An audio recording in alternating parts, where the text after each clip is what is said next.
E estamos no ano de 5.786 desde a criação do homem no Jardim do Éden, Jardim do Éden, onde Ada e Rava foram criados. E nós temos aqui no nosso canal alguns estudos, né, das porções, aliás, aqui de Torá para todos nós aqui que viemos buscar desta fonte maravilhosa que é a Torá do Eterno, que Ele possa abençoar a tua vida aí onde você está. Se você está aqui no canal e veio buscar dessa presença divina através da palavra do Eterno, você está aqui e o Eterno vai falar ao teu coração segundo a necessidade que está em você.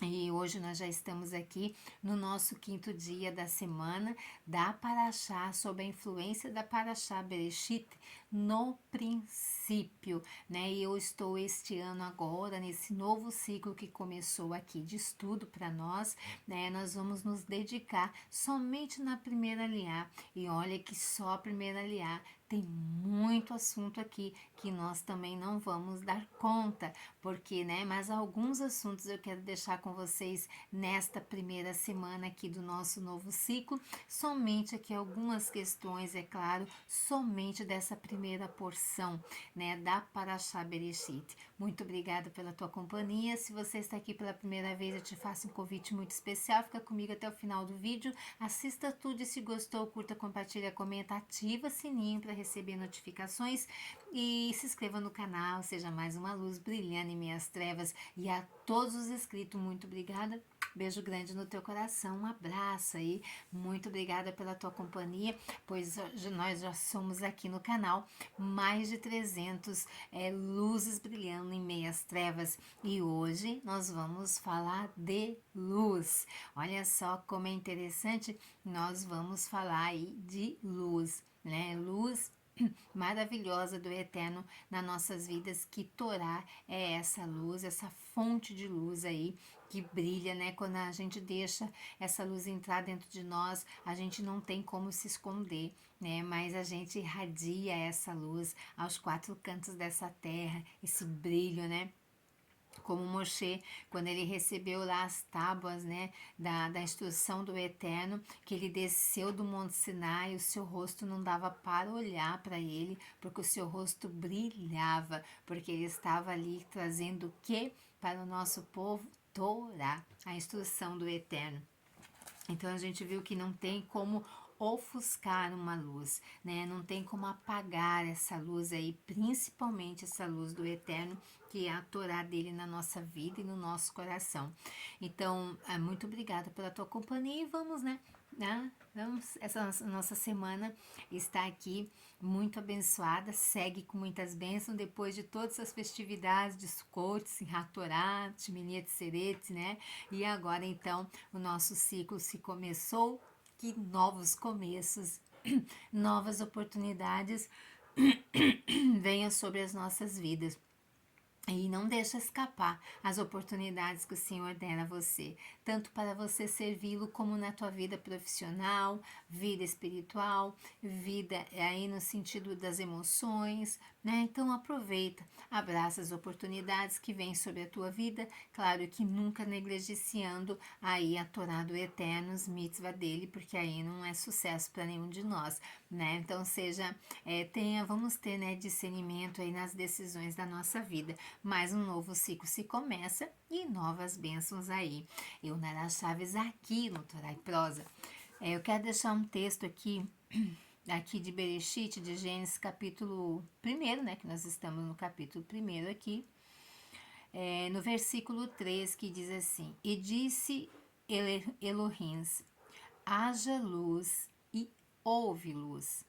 E viu Elohim que a luz era boa e fez o Eterno separação entre luz e trevas, né? Então eu quero deixar com vocês uma uns ensinamentos do Rebbe aqui, da fonte, né, da fonte do Pico D, Sirot, volume 10, da página 7 ao 12, né, um livro aqui dos ensinamentos do Rebbe, que eu achei muito interessante para as nossas vidas, para a reflexão, que está baseado aqui, onde o Eterno falou, haja luz, a importância de sermos luz, a importância da luz para nós.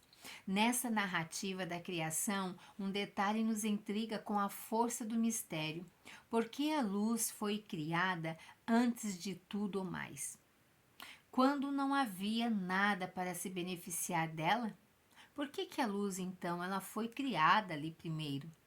A explicação aqui rabínica apenas aumenta o mistério, pois nos dias que a luz foi imediatamente oculta aos justos, no mundo vindouro, o Rebbe explica a dificuldade e elucida as implicações das narrativas da criação para os indivíduos e conduta aqui da sua vida.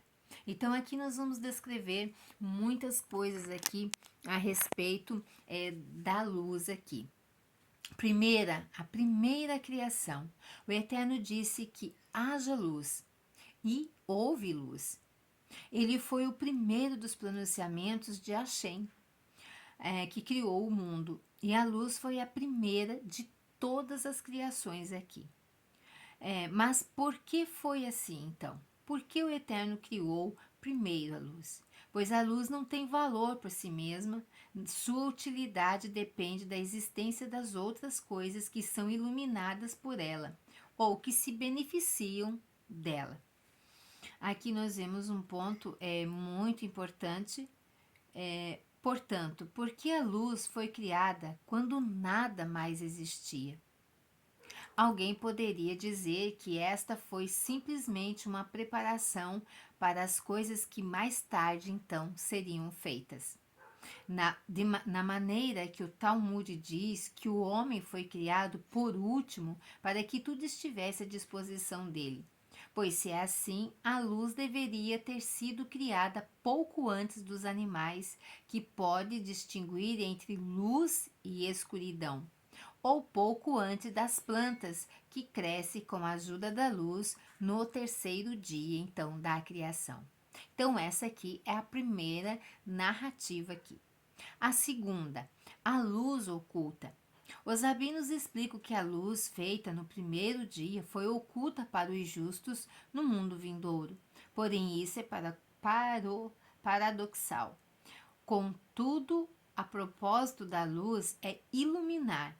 Porque teria sido escondida logo depois de ser criada a própria negação de sua razão de ser? Embora os rabinos tenham explicado por que a luz deveria ter sido escondida, ainda precisamos entender por que, se o Elohim previu isto, mesmo assim ele criou lá no início. Então aqui há muitas discussões rabínicas, dos nossos sábios a respeito desse aqui.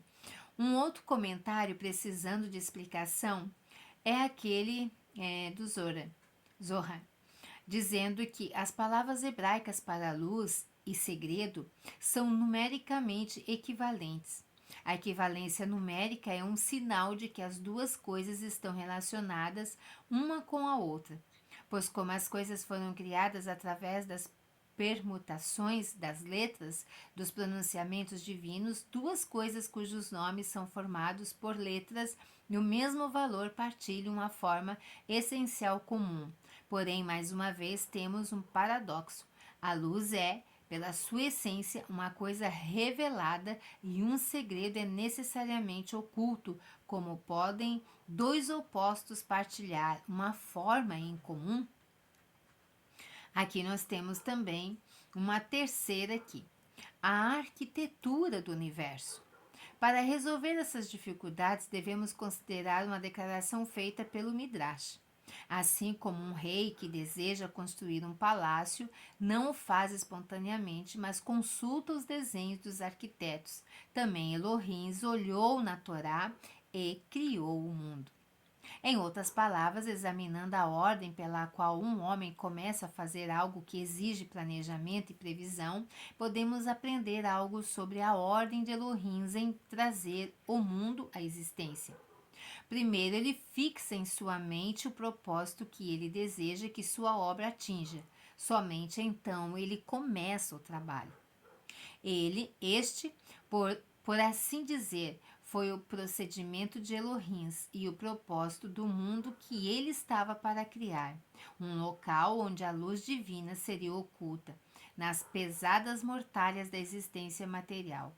Era que deveria ser purificado e a luz pura de Elohim restaurada. Ele procurou, em última análise, uma morada nos mundos inferiores, significando que sua ocultação, que era a escuridão, seria transformada numa presença revelada, que é então a luz. Como então a luz era o propósito da criação e o propósito é a primeira coisa a ser decidida na ordem de uma obra, a luz foi criada no primeiro dia. A intenção de todas as criações subsequentes foi captada naquela frase inicial: que haja luz. Uma quarta explicação aqui nós temos a luz implícita. Há, no entanto, uma alusão à luz em cada um dos dias subsequentes da criação, pois cada dia de trabalho terminava com o pronunciamento, e o Eterno viu que era bom.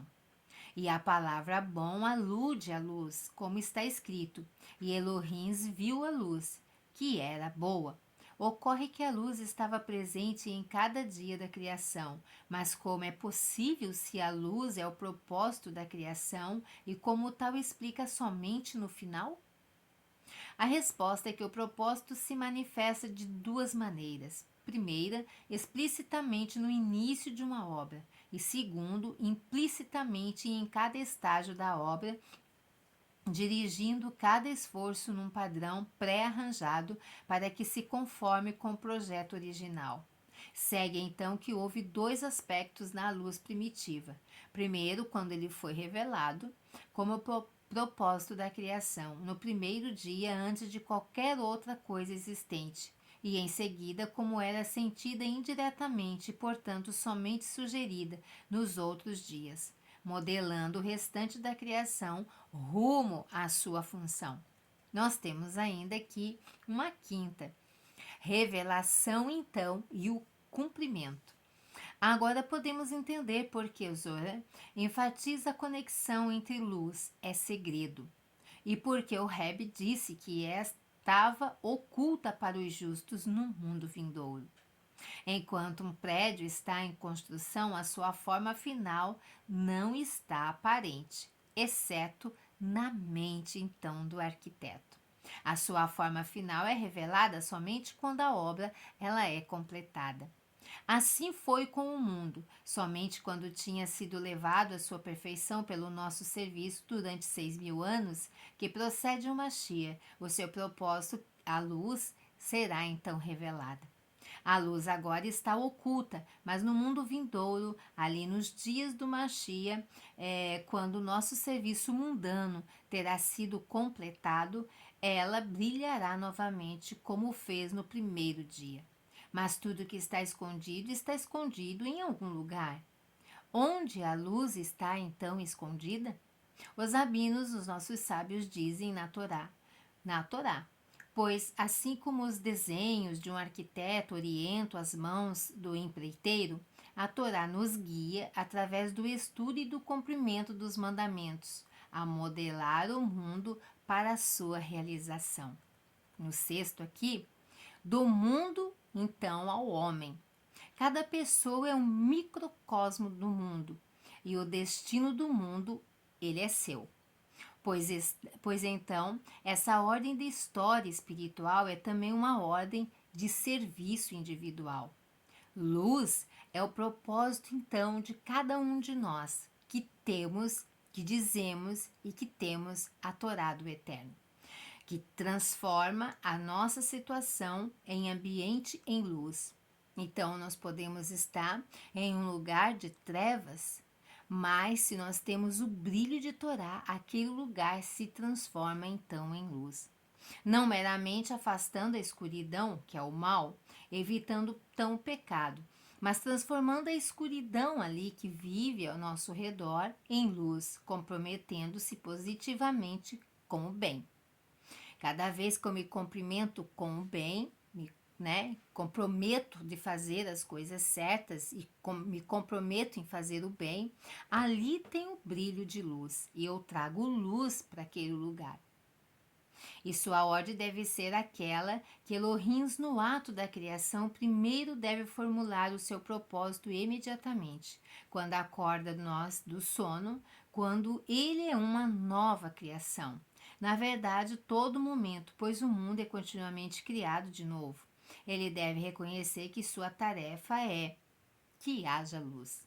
Então, ele deve deixar seu propósito estar implícito em cada um de nós, de suas ações, alinhando-os com a Torá, que é o projeto aqui da criação. Trevas e luz. Trevas em luz. Se a luz é o propósito de toda coisa criada, então deve ser também o propósito da própria escuridão. Pois a escuridão tem um propósito, não meramente deveria existir para ser evitada, deveria apresentar ao homem uma escolha entre bem e mal, mas deveria ser transformado em luz.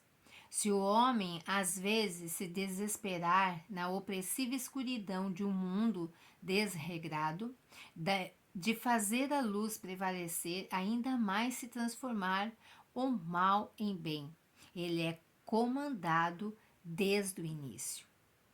No início, o Eterno criou, e os estudiosos aqui de Torá, os nossos mestres de Torá, os rabinos, traduzem isto como pelo bem de Israel, que são chamados o princípio da produção de Elohims, e em prol da Torá, que é chamado o princípio, o caminho aqui de Elohims.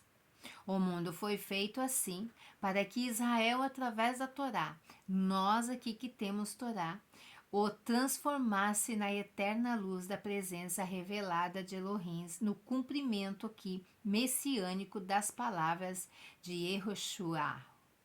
O sol não será mais a sua luz durante o dia, nem pelo brilho a lua lhe dará a luz. Porém, o Eterno será para ti uma luz eterna.